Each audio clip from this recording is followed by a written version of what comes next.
All right, welcome those of you that are coming through now. I can see the numbers starting to tick up there. So today we are talking about the most exciting topic in the world, meetings. And we're going to have some fun with it. We're going to learn some stuff, but I'm going to need some engagement from you. So I need you to go to your chat box and find those icons there, and I need you to find the thumbs up icon. So if you can go to your chat box, find the thumbs up icon and just give me a thumbs up. What will happen is that will appear on my screen and I'll see you engaging with me as I go through the material. I won't be monitoring, there we go, got a couple of thumbs up coming through. So I won't be monitoring the chat box. If you've got any questions that you want me to answer at the end of the webinar, please chuck those in the Q&A box, and then my team will prompt me with those at the end. But do find that thumbs up icon. There we go, got them coming through now. And that will help you engage with me, which will make me feel like I'm not just presenting to a screen, which is great. And also we're going to play some fun games where I'll need those thumbs up to vote. So find that thumbs up icon, hit that icon so that I know that you're there. There we go. And we will learn about meetings today. Once again, the most fun topic we could ever do. Hopefully you've got a beverage of your choice. Often people need coffee to keep up with me, but if you've got a beverage for happy hour, that's all good too. I certainly do. So let's talk about meetings, power meetings, get more done in less time. As I go through today, I've got some slides that have got information. I'm not going to read all of the information to you on those slides. I'm going to talk about some other topics and you can just quickly read through them. And if you want the slides come the end, just flick us a message and we can email them to you. I'm totally happy to share this content. And some of it is really fun. The first really fun thing that I'm going to share with you is that the number one wish of senior managers is that the meeting could have just been an email. And this is international research out of the US. And people are tired of being dragged along to unnecessary meetings, and most people just want an FYI and to be caught up on the information that really matters. So we're going to talk a little bit more about why that is. I'm going to share some statistics with you in a fun way, And then we're going to look at why those statistics are the way they are and some practical things that we can apply to combat that. So we're going to have some tools and tricks and tips that are pretty simple tools, to be honest, and tricks that will help improve your meetings and help combat some of that meeting fatigue that people are so sick of. So first of all, why are bad meetings a problem? Well, in New Zealand here, we have to work longer and harder than 23 other countries in the OECD just to achieve the same thing. And I think that's a bit of a problem. I would like us to be working less hard and enjoying the beautiful country that we live in. So we sit at about 24th currently on the productivity scale. And I believe, and the data certainly supports to some extent, that some of the reason why we're so unproductive is because of how bad we are at meetings in this country. And many countries are bad at meetings and it's impacting their productivity as well. But in our country in particular, we have a lot of meetings where people do what I call winging it, making it up as they go. Now, the fact is our leaders don't have enough time. There's not enough time in the day to muck around in meetings that you don't need to be sitting in, and meetings that have little focus. What our leaders need is time to collaborate and make decisions and solve problems. So give me a thumbs up if you agree with that as a minimum. We need more time to just focus on the right things, collaborate and solve problems, make decisions, get stuff done. See, I can see those thumbs up coming through. Thank you. So that's what we need. We don't need to be sitting in meetings that could have just been an email, and we don't need to sit in meetings that waffle on and go nowhere. What this leads to, unfortunately, is teams that get frustrated because they feel their time slipping away while sitting in these meetings and they don't see progress. So the number one thing that frustrated team members want to see is progress. And without seeing progress, team members get more and more frustrated, and then you start finding these excuses not to come to the meeting, and communication falls apart. So communication is one of the key things that we'll talk about today and why it's important. But progress is what people want to see, all right? Progress. So my wish for you at the end of today is to not spend another minute sitting in another meeting that could have been an email. We want to decide on the meetings that we should be attending, the meetings that can just be an email, and everything in between. So that's what I'm going to share with you today. We're going to start though with a fun game that I love to do in webinars. It's my pub quiz, and what I'm going to get you to do is I'm going to get you to write down and kind of guess your answers and give me a thumbs up with that thumbs up icon if you got it right. I'm going to share some statistics with you that may surprise you, and we'll talk to that and then relate that to how we improve meetings, okay? So there's a purpose to the pub quiz, but we're going to have some fun. All right, first question. In which decade was the first virtual meeting held? Write it down or type it down. In which decade was the very first virtual meeting held?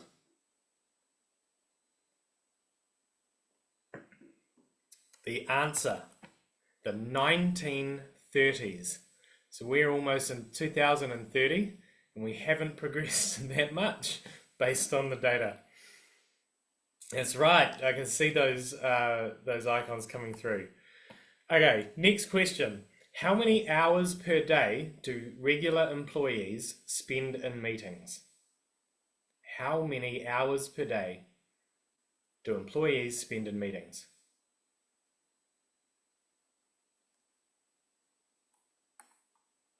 Between 2 and 5 hours. A third of our workforce spend between 2 and 5 hours sitting in meetings.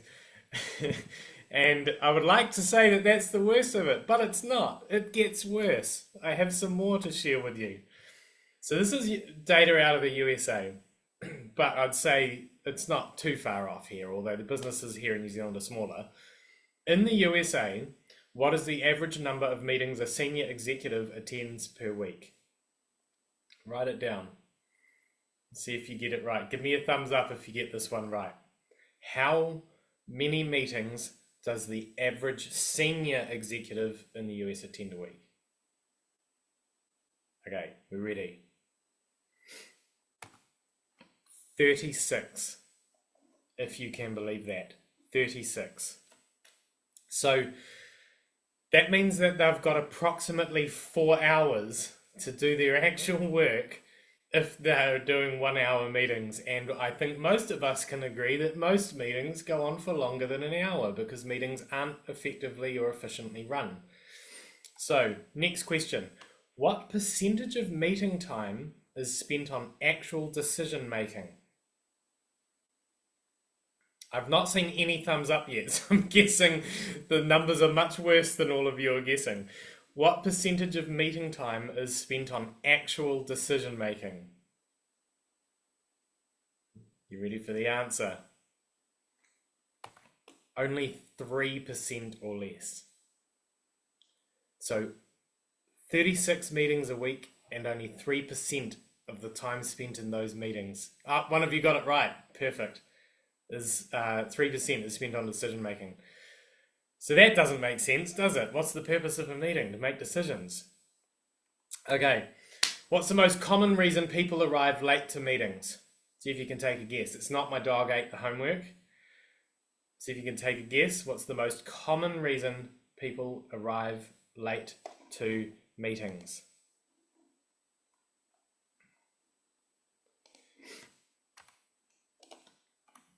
They're not prepared.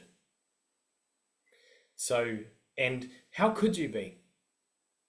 If you're attending 36 meetings a week, how much time do you have in between meetings to prepare? It's just ridiculous. How many times do you think people check their phone during an average meeting? This one shocked me. I don't know if this one's true. I'm going to have to dig a little bit deeper. Take a guess.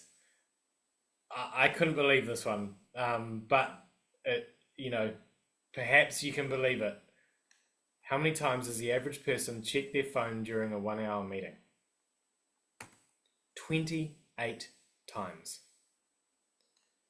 So the meetings are so uninspiring that we can't even pay attention for 1 hour anymore without being distracted by technology. Now, what percentage of meeting attendees agree that meetings are unproductive? So how many, what percentage of the team do you think that meetings are unproductive? The answer is 70%. So most people sitting in the meetings think that the meetings are unproductive. And yet we all stay quiet and keep attending these meetings. Thumbs up there. Somebody guessed that one right. Cool.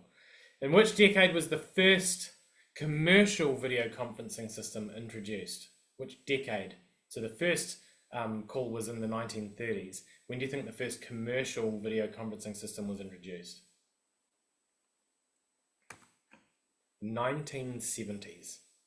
So more than 50 years ago. And we're still running terrible meetings online. So some things have to change, and I'm going to talk about that shortly.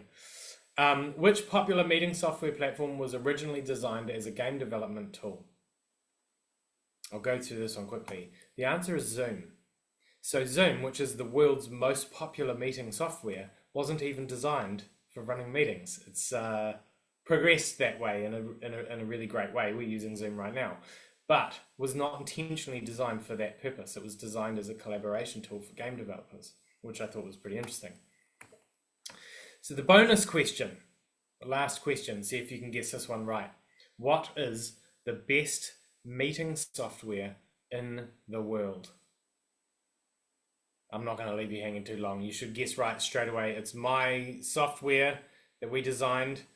Is called Beyond, and it enables you to run all of your meetings. Now, I'm not going to pitch Beyond at you all day today. I'm actually going to talk about other stuff, but it is the best software. So if you know anyone who needs to improve their meetings, point them to Beyond. Now, what's going wrong? What are the things that are telling us that our meetings are going wrong? What are the symptoms? What are the red flags? And then what do we do about it? All right, so we find these red flags, or we notice these red flags. Do we put our heads in the sand, or do we address the problems? So we're going to talk about that. I'm going to go through these red flags. Give me a thumbs up if you've seen this happen in a business. Doesn't have to be the one you're in now, but if you've seen this happen in a business, and I can tell you I have seen all of them, which is why I made these fun slides. If you've seen these, give us a thumbs up so that I can see how popular these ones are. So, first one, people are hiding in the toilet to escape the meeting.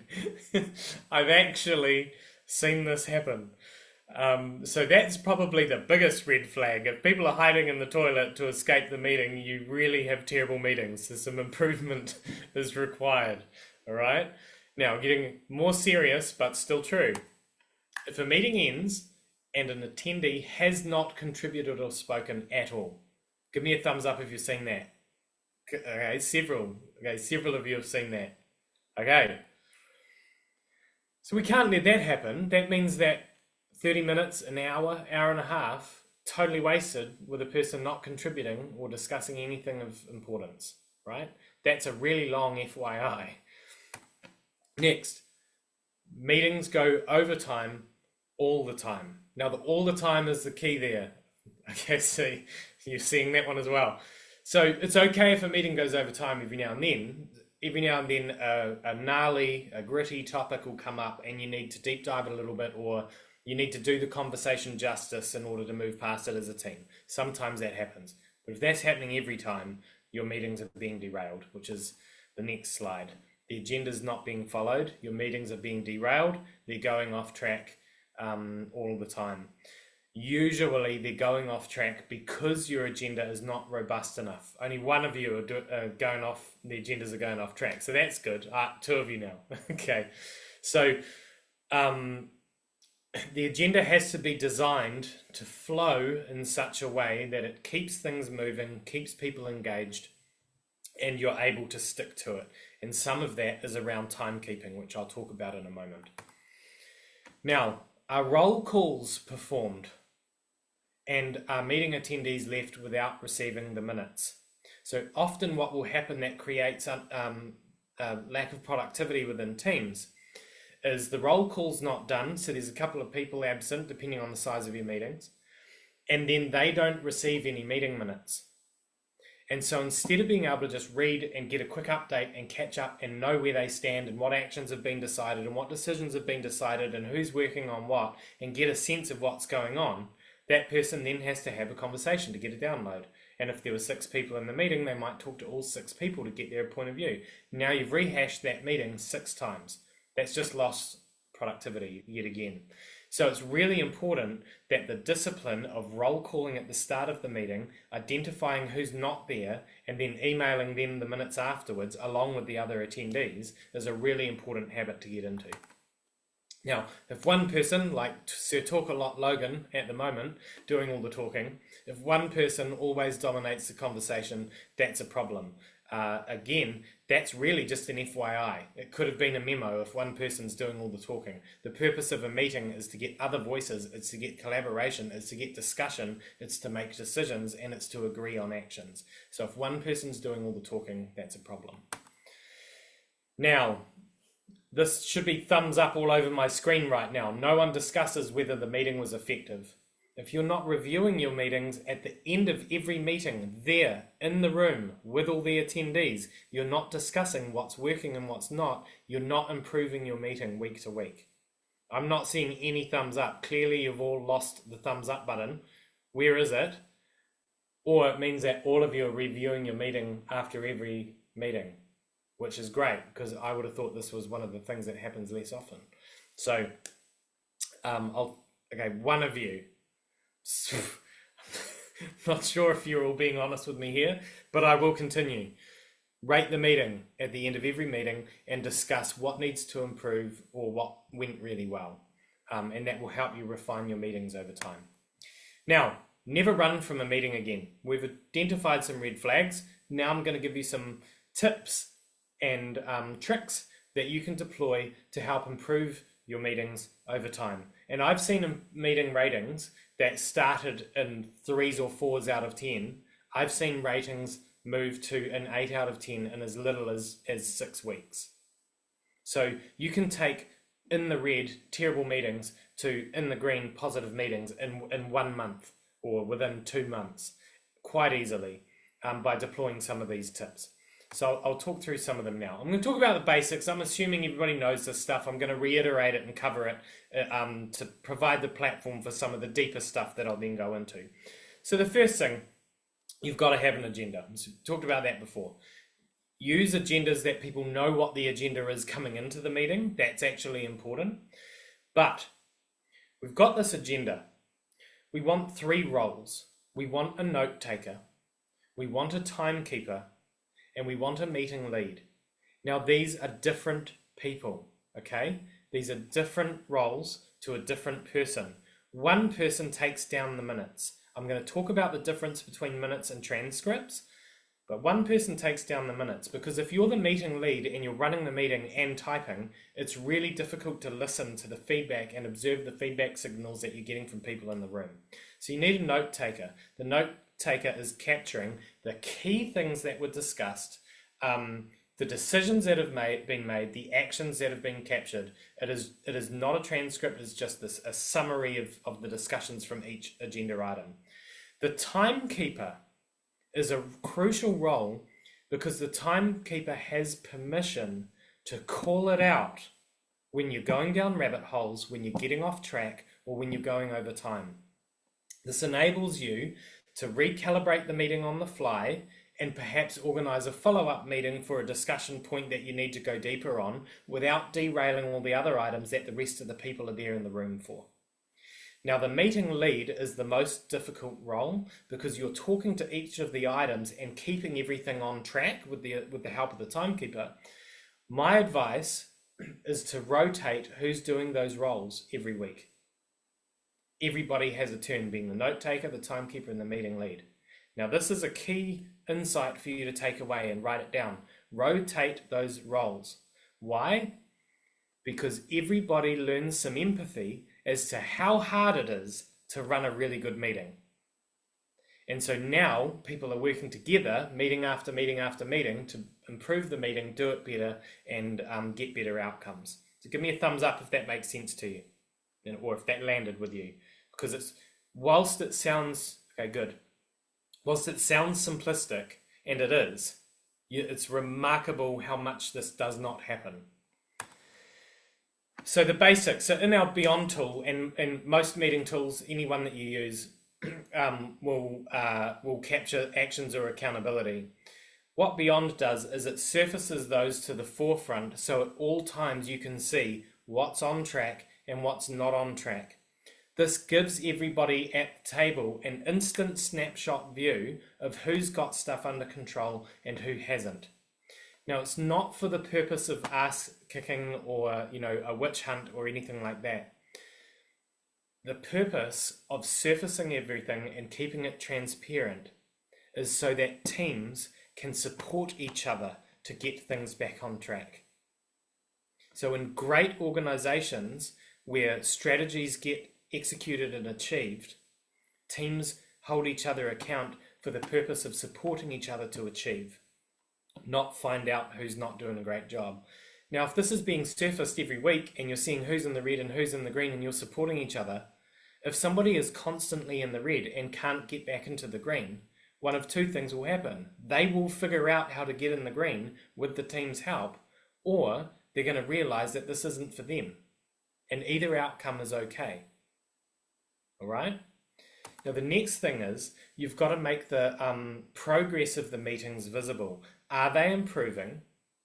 What feedback and what data are we collecting that validates that our meetings are improving? And can we see our progress over time? So again, I have this in Beyond. We have this in Beyond.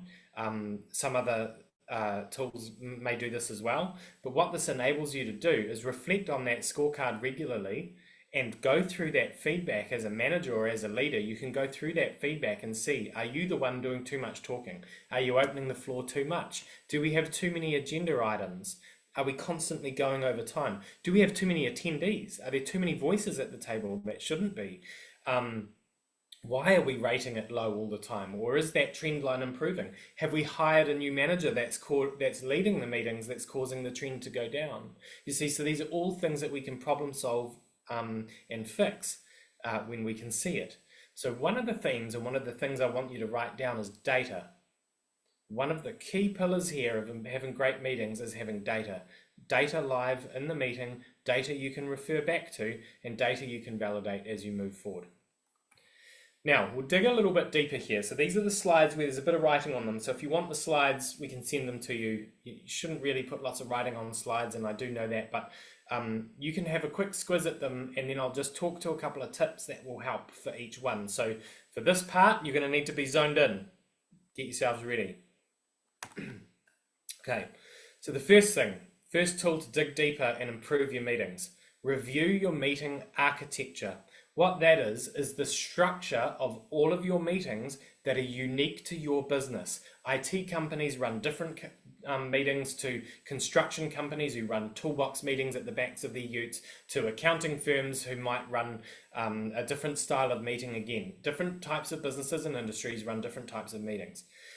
Now, the architecture is what are the types of meetings you run, your sales meeting, your board meeting, your SLT meeting, etc. But then each of those meeting types that you run, you also need an agenda with agenda items that are specific to those types of meetings. Now, the key thing that ties all of these together is that what the meetings are called, what the agenda items say, and the prompts and discussion points in your agenda item details are all in your language. So language unique to your business. And when you can do that, the meetings feel like yours, they feel unique, and people feel more engaged in them. Give me a thumbs up if that made sense. That's a big, complex topic that I've covered quickly. Okay, that's landing, good. Okay, next one, time management. Now, lots of people keep say, we're getting close to running out of time. Zoom and other online tools have a clock at the top that tells you how long the meeting's going for. Beyond, has a clock at the top that tells you how long the meeting's going for. And of course, everybody's seen a warning come up that says, you know, you're 10 minutes from the end. So we've all seen that. I think the trick that is missing from a lot of agendas is actually having in your agenda items how long is intended to discuss that item. Now, you don't need to time keep each item, but for example, if one of the meeting agendas is how was everyone's weekend, okay, pretty nice simple one for everyone to catch up on what each other got up to on the weekend. It should say something like, what's your good news from the weekend, 1 minute each. Now everyone knows they've got 1 minute to do a quick summary and a quick update, and with across 8 people, that's 8 minutes just for that one agenda item. So by putting a time indication on each of those meeting agenda items, you're signaling to people how long you think that discussion should take. And if we end up in a gritty topic or a rabbit hole that we think we need to go deeper on, what we can do is we can organize a different point in time for us to go deeper, maybe a deep dive meeting at the end of the month or something of that nature, or we can discuss the answers that we want to get in this meeting and capture those in the minutes, go away and look at some data and find some answers, and then answer those questions at the next meeting.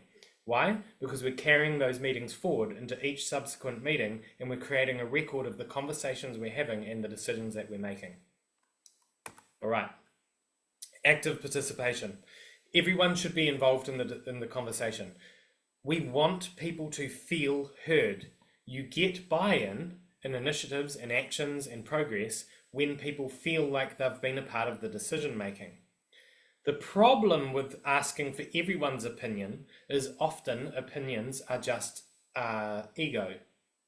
And so you'll get what we call a talk fest meeting. Give me a thumbs up if you've experienced a talk fest meeting. Not today's meeting, but another meeting. Okay, a couple of thumbs up coming through. So the talk fest meeting. This happens because you have not brought your data into the meeting. You should always discuss data in your meeting, because data removes ego, because you're talking about what is in front of you, and then you can solve the discussion and answer the questions based on what the data is telling you. Then when somebody has an opinion, we can sense check that against the data. So data is a really important piece of the puzzle in running good meetings. It's not death by data. It's not an overwhelming amount of reports. In your agenda items, you should have pre-planned questions that address the topic that you want to answer. You answer those questions and you see the data on the screen at the same time as a team. And beyond, we can bring all the data from across the platform into the meeting. You can bring data from outside the platform into the meeting, whether it's Zero reports or MYOB.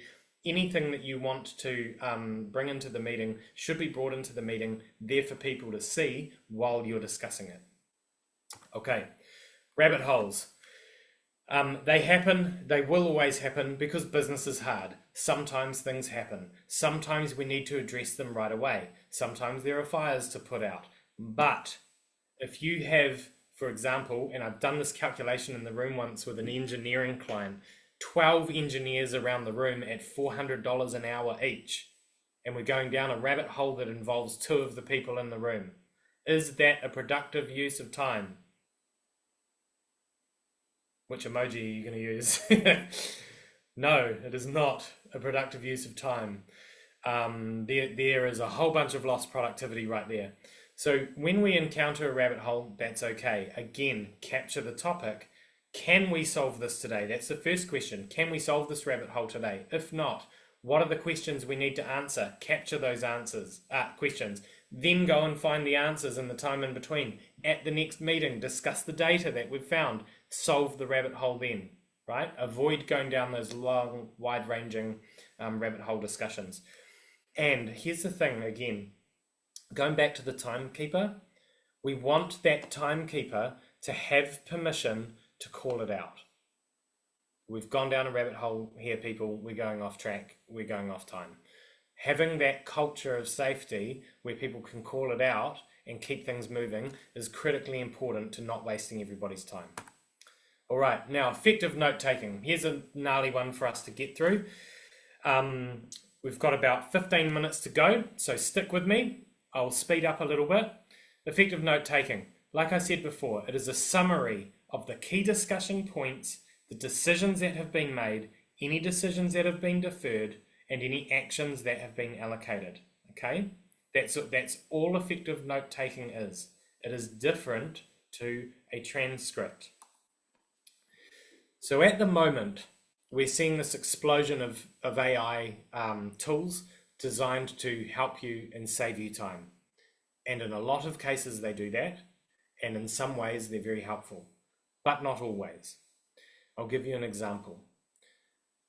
Minutes, as I said, are a summary of the key things. A transcript is a recording of everything that was said. Who has time to go through a transcript? I certainly don't. I think probably most of you probably don't.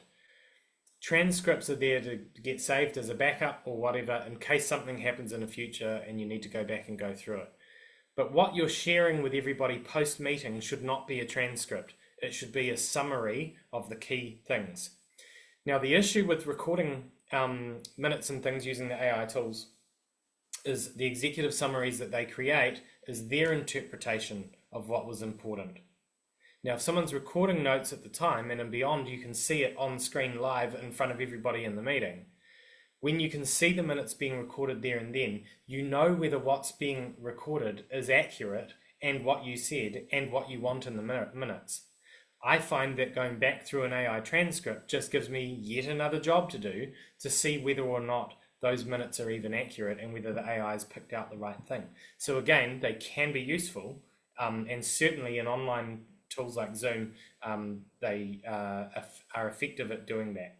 But that's not what is important to creating a great meeting. The next thing is they tend to automatically distribute the minutes after the meeting. A lot of people want the chance to go back through the minutes and check that what has been recorded, especially something they've said, is accurate, and what is going to be shared with everyone is what you want to be sharing with everyone. So that's important too. So that's a couple of key things about AI. They can be really helpful, but in my experience, and certainly what we see with our clients using Beyond, because we track all this in the data, is the best meetings have short, succinct minutes that everybody has agreed on. Those are captured and time stamped, and then they're shared with the attendees and those who were supposed to be there. They're approved and decided on before they're shared. Also, the tool then sends an action list to each attendee so that they know what actions have been assigned to them. Now, if people have been sent actions, how do you follow up and how do you bring things accountable? You bring those actions into each subsequent meeting as an agenda item so that they're talked about and traffic lighted every week, week after week. Are we red? Are we green? Are we making the progress that we want to be? Are we getting the actions done or not? Simply by surfacing these again and again, you get accountability. Now, I'm going to talk about accountability a bit more because I don't necessarily like that word. I like the word ownership more, and I'll talk about that in a moment. But one of the key points here that I've had around accountability and running meetings is, should we record the meeting?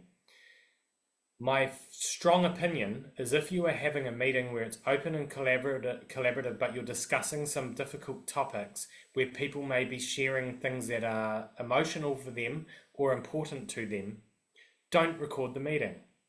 Because as soon as that little red light is going and everybody knows that they're being recorded, what happens?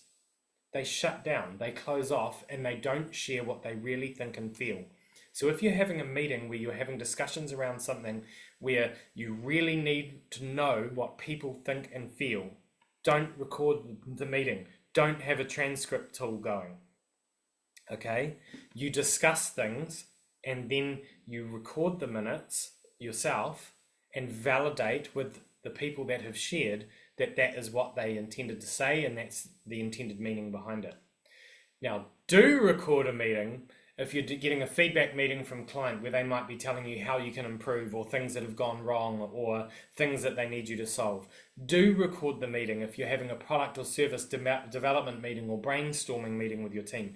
When you're having those kinds of meetings where you're sparking ideas and and collaborating, and it's less emotional and more so about forward momentum and things, then absolutely record those. But you've got, ask yourself, are you actually going to go through, and who is going to go through and watch those recordings and pull out the key pieces? Again, you can capture the key pieces on the fly while you're collaborating as a team. And you can do that on a lot of different platforms, whiteboarding tools and things like that, and you can do that and beyond. So think carefully before you hit record to a meeting that you're running with a team.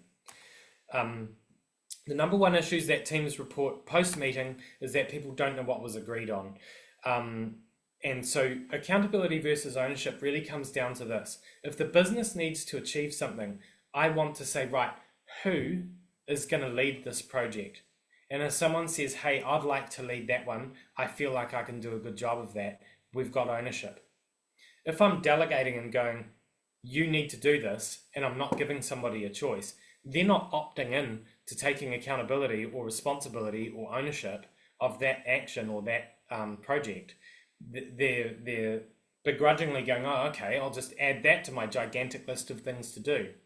So if people have a gigantic list of things to do and there are actions and projects that need to be done, we need to be saying, who can lead this?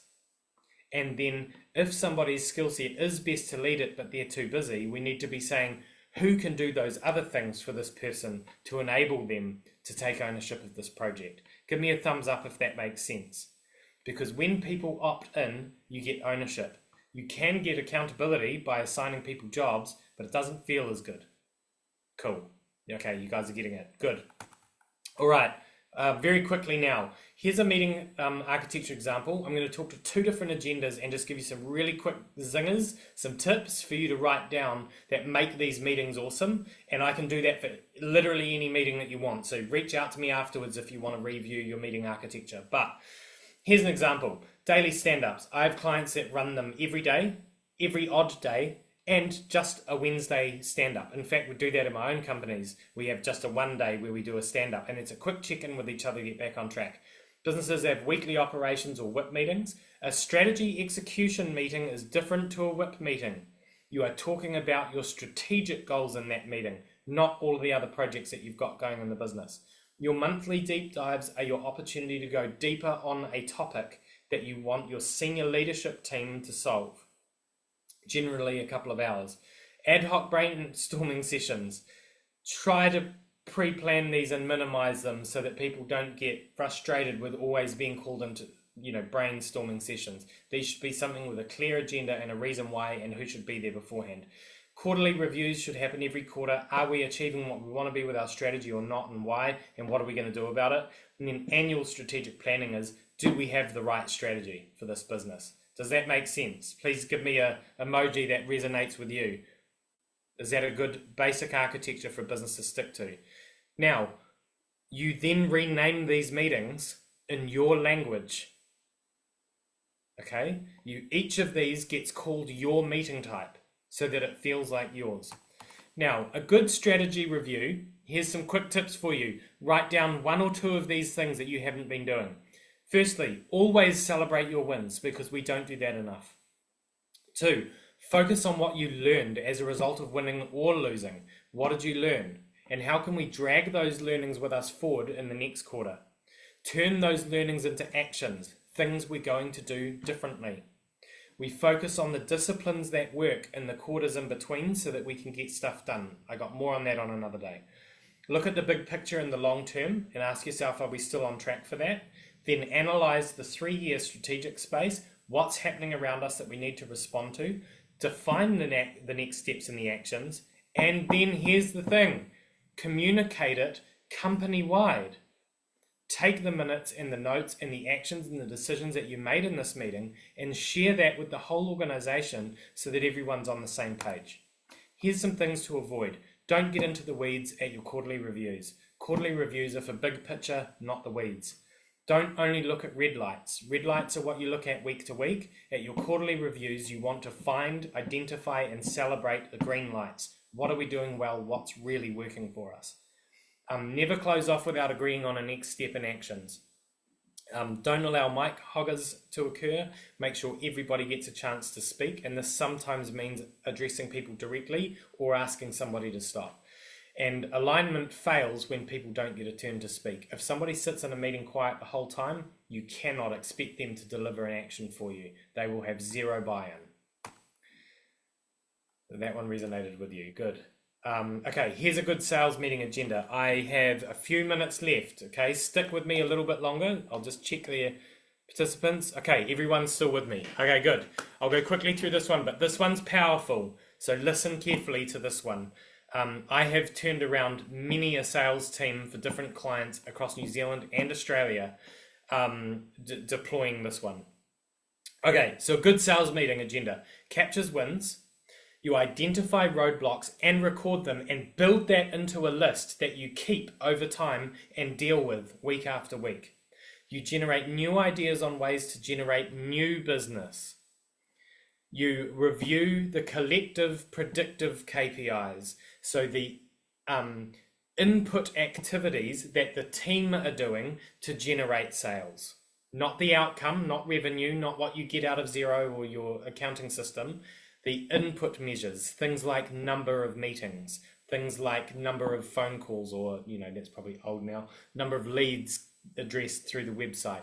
We want the indicators that are showing that we're making progress towards those outcomes. We want to identify new opportunities, and we want to record those, and then every subsequent week we want to ask what happened with those opportunities that you said were coming up.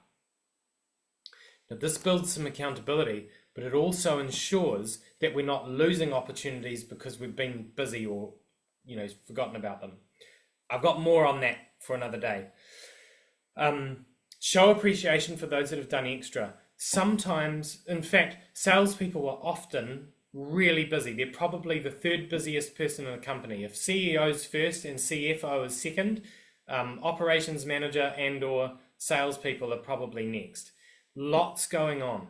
So when people are going extra to help each other, call it out and record it and share that with everyone else, that these people have been awesome team members. It helps build energy and motivation into a sales team who sometimes really need it. Now, when salespeople get stuck, don't beat them up, support them, help them, rally around them as a team, gift them a new lead. In fact, that's the best way that you can inject energy into a salesperson that's struggling, is gift them a lead that they can chase down and win.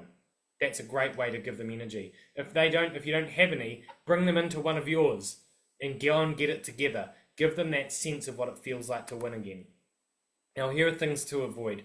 Death by CRM. Never, ever, ever spend your meeting going through every single thing in the CRM. Just talk about the ones that are closing this week and which ones we need to get to closing this week. Let salespeople do their job and bring the others through the sales process. Don't suck the life out of the room by having negative conversations about how far behind we are. Focus on the opportunities and focus on the gap.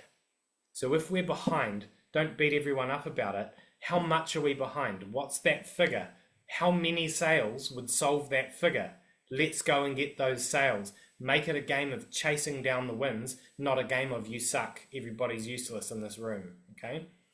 Chase down the wins, close the gap, make it a game. Discuss the, don't discuss the outcome numbers, discuss the input numbers. Do discuss the losses, but not in every sales meeting. Discuss them in the deep dive. Why did we lose it? What do we do about it next time? Don't let egos dominate the conversation, because every salesperson can tell a story, and they can tell a story all day long about all the stuff that they're doing. Cut all of that out. We just want, what's the opportunity? What's the action? What's the opportunity? What's the action? Keep it focused. Now, these are the things that are common amongst all winning agendas. It's in your own language. Less agenda items equals more. Too many agenda items kills every meeting. Time is allotted to each agenda item.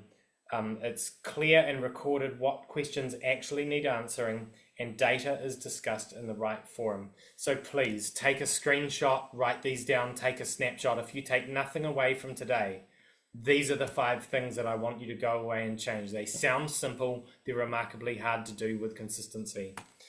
Now, the last thing is the second to last most important thing. I've got one more. Rating your meeting is the most important thing you can do. In Beyond, what we do is we say, how was the meeting out of 10 for you and why?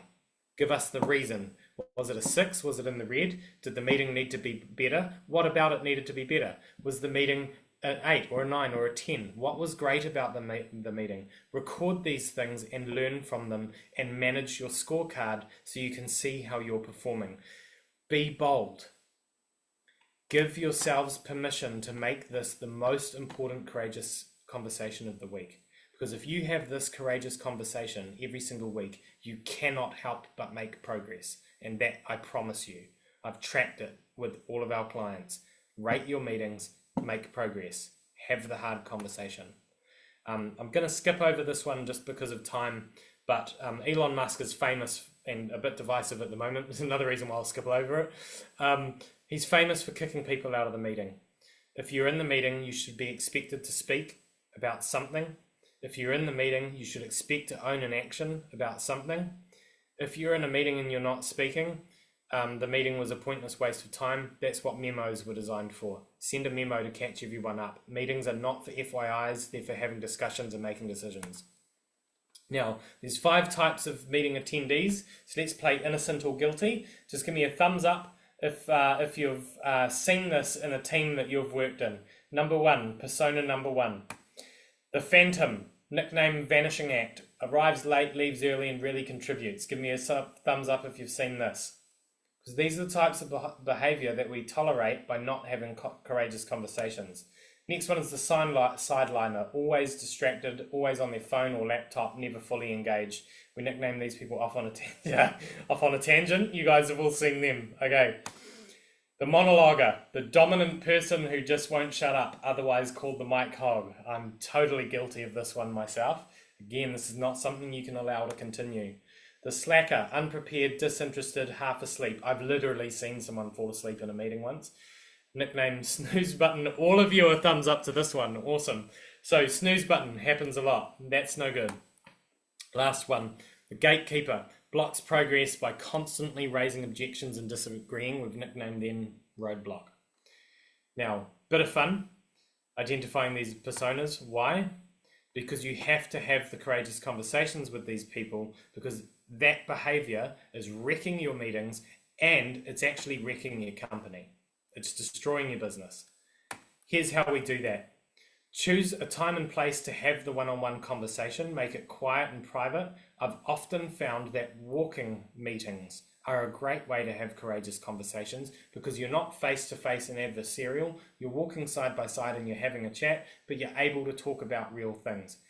You can acknowledge that this is a potentially emotional meeting and prepare yourself for that. And in advance of the meeting, you can send a background information and meeting request to say, hey, I need to have a chat with you about, falling asleep in the meeting the other day. I recognize that this is going to be a tough conversation. Let's go for a walk at lunch and just clear the air. Great way to start a courageous conversation. Your method for having these conversations is the attune method. Take a screenshot of this. Google John Gottman. He can predict whether a marriage is going to succeed or fail with 90% accuracy, any marriage. And he's done this with thousands of marriages.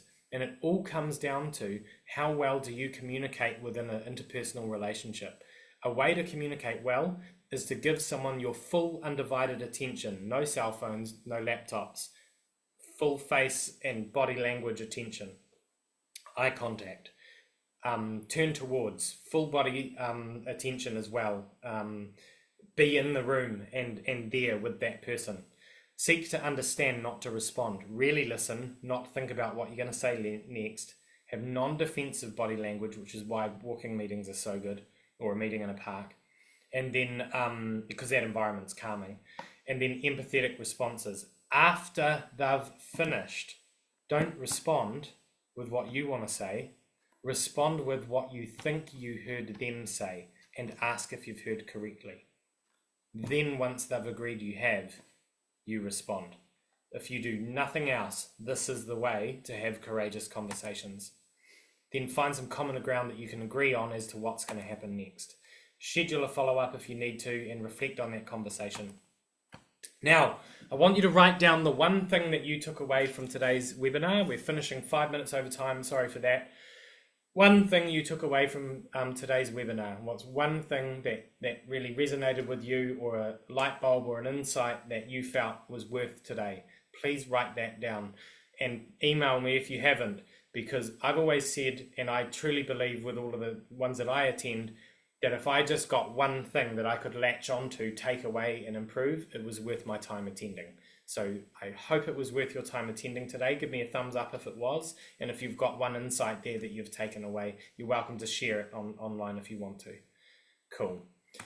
My one thing. This is my last message to you to take away, that I want you to take away. So please write this down.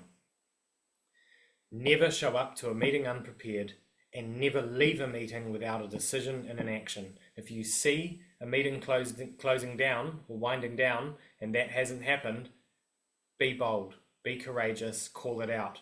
Hey team, what's the decision here and what's the action? Nail those things and you will have successful meetings. Here's some free stuff. Karina from my team will launch a poll now. If you want a free trial of our meeting software Beyond, tick that box.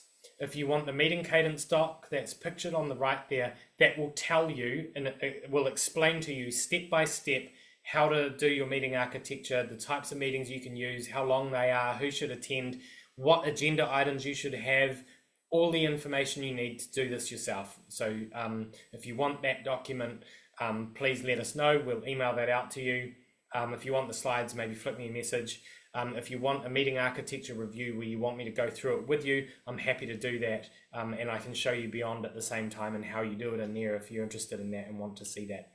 So please answer that poll. That'll give me some good information as to what people are interested in too. This is my first time running a webinar on the most exciting topic in the world, meetings. I hope you enjoyed it.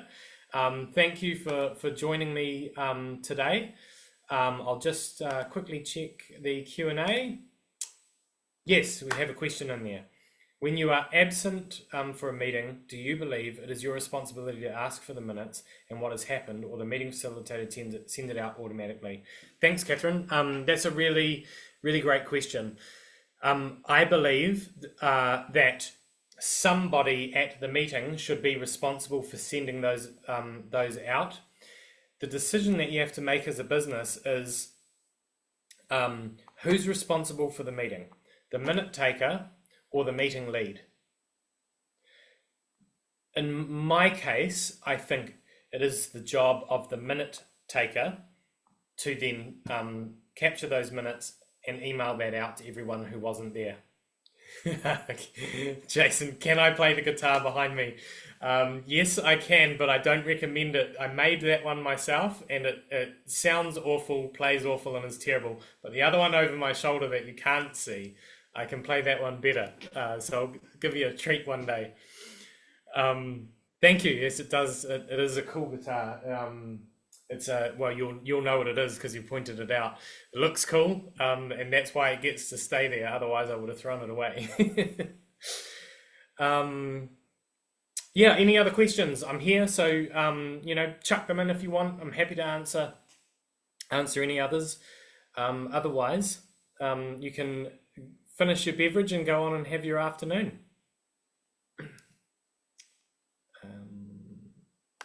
Just check the chat quickly. Q&A, cool. All right, what do XYZ happens? XYZ. Jason, do you want to just clarify what you mean when you do X, Y happens? Okay, what do you want to just clarify that for me? You can do it in the chat. Oh, Jason's left. He's left. Okay, no worries. I think that is it for everyone dropping off now. Thank you everyone for attending. I hope you had some fun, and I'll send out those communications to everyone that wants it. Thank you.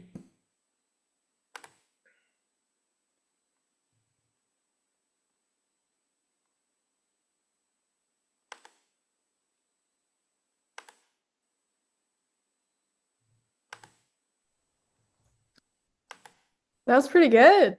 You bad?